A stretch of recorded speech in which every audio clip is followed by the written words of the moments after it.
In this lecture, we discuss the molecular vibrations and introduce the concept of normal modes of motion in a molecular system.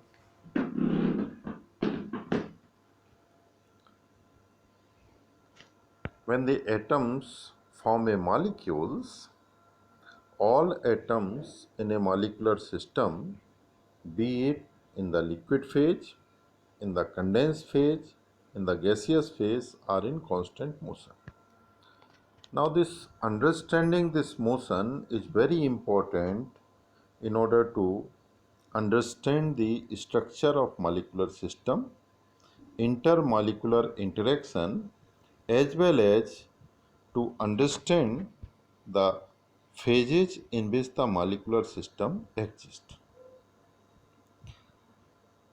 A very important thing that all the atoms in a molecular system, whether they move randomly, whether their motion depends on the temperature, on their masses, and the structure of the molecule, all these informations can be obtained by understanding the normal modes of motion. As we all know, the atomic motion changes with temperature, and the amplitude of this motion increases with temperature. The motion occurs at a time scale of about 10 to the power 13 Hertz. Now, if I look this motion on a real time scale, it looks random. However, the very fortunate thing that this random motion can be decomposed into normal modes of vibrations. And this number of normal modes of vibration depends upon the number of atoms in a molecular system. If there are n atoms, then the total number of 3n minus 6 vibrational normal modes will be there in the molecular system. In order to understand it better, let us consider a mechanical picture of motion of atoms in a molecule. In this picture, we consider three atoms: atom number 1, atom number 2, and atom number 3. All these three atoms are connected by springs. The spring connecting atom number 1 and 2 as well as atom number 1 and 3 represents the bonds between these atoms forming the molecule, and these springs are the models for restoring force. The third spring that provides the restoring force for the angle between atom 1, 2 and 3, this is different than the first two springs. This type of models in which the springs are representing the restoring force for the bonds between atoms in a molecule is called coupled spring model. Now, when we try to visualize a molecular system, this coupled spring model corresponds to electron rearrangement, when the molecular shape changes with a concomitant change in bond strength. So, what we can understand that whenever a molecular system changes the shape as a result of the displacement of the atoms, there will be a change in the bond strength, and the displacement of various atoms depends upon what is the bond strength represented by the spring force constant. A normal mode of vibration under this model can be described as a combination of properly scaled displacement vector component. Now, before we describe the normal modes of motion in a mathematical sense, let us understand one more thing, that the Cartesian displacement of atoms in a molecular system can be separated into vibrational, translational, and rotational coordinates. We all know that if we have a system of n atoms, there will be 3n degrees of freedom. Now, out of these, there will be 3 translational degrees of freedom, and these translational degrees of freedom can be recognized because during these motions, all the atoms, they will displace by the same amount either towards x-axis, towards y-axis, or towards z-axis.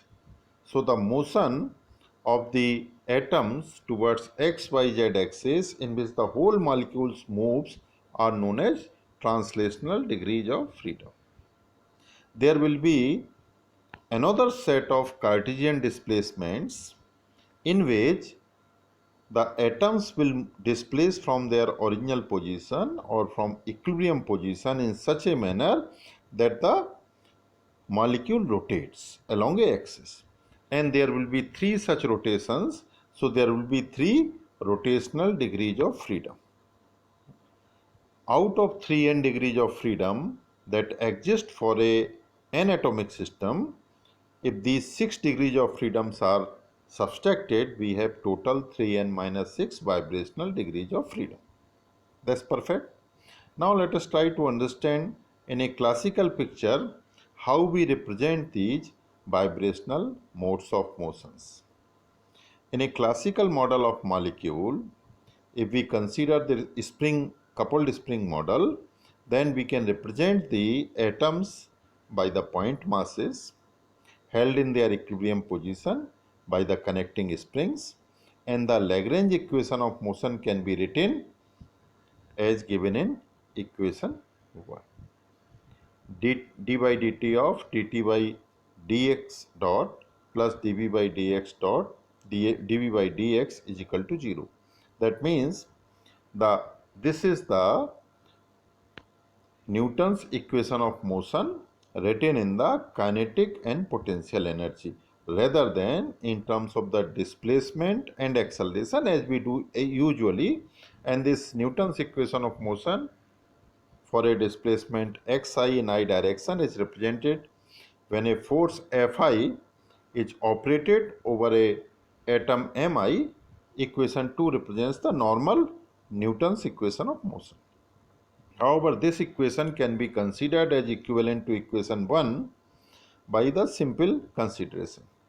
As we know, the force Fi can be written as the potential gradient, which can be represented as Kxi as the Hooke's law, where K is the spring constant or the force constant. The acceleration in equation 2 can be written in terms of the kinetic energy. T is equal to half summation over all the coordinates mi xi dot whole square. If I differentiate this kinetic energy with respect to the Cartesian coordinate dot, then with respect to velocity basically, then we get equation number 4. Now substituting dt by dxi dot and dv by dx from equation 4 and 3 into equation 2, one gets back the Lagrange's equations. So that shows the equivalence of equation 1 and 2 for a system of atoms in a molecule. One more thing that is very important in analyzing the motion in terms of the normal coordinates in a molecular system, we use mass-weighted Cartesian coordinates. And we write the Lagrange equation in these mass-weighted Cartesian coordinates, and these mass-weighted Cartesian coordinates represented as q can be written as under root m into x, where x is the simple Cartesian coordinates. Now, this change has been made because it has a very important advantage, and the major advantage is that the amplitude of particle motion that depends on its mass. Now, once we take the mass weighted coordinates, all amplitudes are properly adjusted for the different masses of the particles. And therefore, we can write the kinetic energy in terms of these mass weighted Cartesian coordinates as written in 5, and the potential energy can be expressed in terms of the change in the displacement. So change in potential energy, basically we are right, because equilibrium value of potential energy can be neglected. So in the expansion of potential energy, this will be the first non-zero terms that we are taking, and here del square B upon del Qi into del Qj can be written as Fij, known as the mass weighted Cartesian force constant, and express the change in potential energy as an atom or group of atoms moves along the direction given by Qi and Qj. So we now have the kinetic energy, the potential energy written in terms of the mass weighted Cartesian coordinates. For the sake of further simplicity, we consider that the displacement during this vibrational motion from the equilibrium position is small, and equation 6 thus can be written in terms of equation 7. So recasting equation 6 into equation 7, we get the value of kinetic energy and potential energy in terms of Qi and Qj by substituting these values and taking the appropriate derivative dt by dqi dot and dv by dqi, and substituting in equation 2, we get equation 8. This is equation. Now, look this equation carefully. This is not a single equation. As j goes from 1 to 3n, so this is a set of 3n equations. Now, this equation has second derivative of qi, and therefore this is a differential equation. This is a set of differential equations. So, basically equation 8 represents sets of 3n simultaneous linear differential equations, which can be written as shown in set of equations 9. Now, these equations, if you see carefully, they have at least one mass weighted constant, force constant, which has the same index. In the first equation F11, in the second equation F22, in the third equation F33, and so on. And therefore, rest of the terms can be put together, and we can write this equation 9 in a different form as equation 10. Now, as we can see, this is a second order differential equation, and therefore the solution of this equation will be sinusoidal as shown in equation 11. Here in this equation, ai is the amplitude factor, theta is the phase factor, and lambda represents a quantity which is related with the frequency and is determined by the force constant. Now, as usual, if you want to find out the solution of a differential equation, we assume that this solution is correct, and we substitute the solution into the original equation. Once you do this and consider that qi double dot can be written as minus lambda qi, the equation 10 converts into the set of different types of equation represented either in equation 12 or equation 13. Equation 12 and equation 13 are same, except that the terms of F11, F22, F3n, 3n, they are rearranged along with the lambda. These equations are not differential equations, rather they are homogeneous linear equations. So we have a set of simultaneous homogeneous linear equations obtained from the set of differential equations. Now, as we all know that simultaneous homogeneous linear equations which were obtained from simultaneous linear differential equations may have two kinds of solutions. The first solution is known as the trivial solutions. If I consider that all AIs, the amplitude factors are 0, then obviously we will get a solution which will be satisfying. However, in this solution, all the atoms have no amplitude and therefore they are at rest. Therefore, this solution is physically meaningless in order to understand the vibrational motion in the system.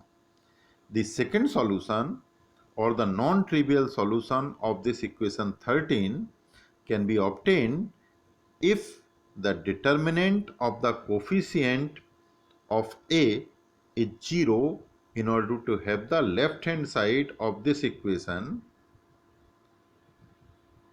13 to be 0. If I put this condition, then I get the equation number 14. And if you see again, equation number 14 is not a single equation, rather this is a set of equations. Okay, this set of equations are shown in equation 15. Now this equation 15 is a very important equation in the theory of normal vibrations and known as vibrational secular equation. The solution of this equation gives the eigenvalues lambda which are related to the vibrational frequency for each of the normal modes. So we have 3n equations, we will get 3n normal modes, and thus we can define normal mode of vibrations as the solution of vibrational secular equations. Another important thing about equation 15, if you look at carefully, the amplitude factor in this equation are not determined. And what we can know is the relative magnitude of the displacement vector, and that can provide a view of the relative amplitude of all the atoms during a normal mode of vibrations. Now, once we have defined the normal modes of vibrations, we can understand and analyze few of the properties of these vibrations. First, a normal mode of vibration is defined by one of the 3n solution of vibrational secular equation represented in this lecture by equation 15, where all atoms oscillate with the same frequency represented by lambda and in the same phase theta but with different amplitude. So a normal mode of vibrations can be characterized by a frequency, by a phase. All the atoms are moving in phase. That is, they are crossing the equilibrium position at the same time, but they have different magnitude of motion. Second important property is all atoms in a molecule are in motion during a normal mode of vibrations, which is required to maintain the center of mass of the molecule fixed. And third important thing, that even though the solution of equation 15 are 3n, there will be 6 rotational and 6 translational motions which does appear as the eigenvalues of this equation, but they will have essentially 0 frequencies and therefore they can be discarded, giving rise to only 3n minus 6 vibrational motions which are characterized as normal mode of motions. Now, as an example, a very simple example, let us consider the vibrational modes of a diatomic molecule. Now, this is a diatomic molecule which may have the same type of atoms or different types of atoms. So, there are 2 atoms, total degrees of freedom will be 6, translational motion will be 3, rotational motions will be only 2, because one axis you can have the infinite rotation, so it will not have any degree of freedom. The remaining motion, one motion, will be vibrational degree of freedom. So a diatomic molecule will only have one vibrational motion. We can have 6 such equations. Out of these 6 equations, 5 equations will have 0 frequency, and therefore there will be only one equation be represented by f11 minus lambda is equal to 0, or the lambda corresponding to the frequency corresponding to the F11, the force constant. We can also obtain the frequency of diatomic molecule using either the quantum mechanics, mechanical harmonic oscillator or a classical harmonic oscillator.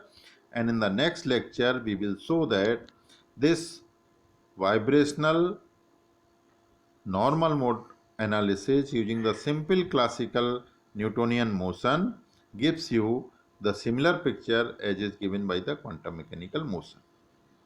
Thank you.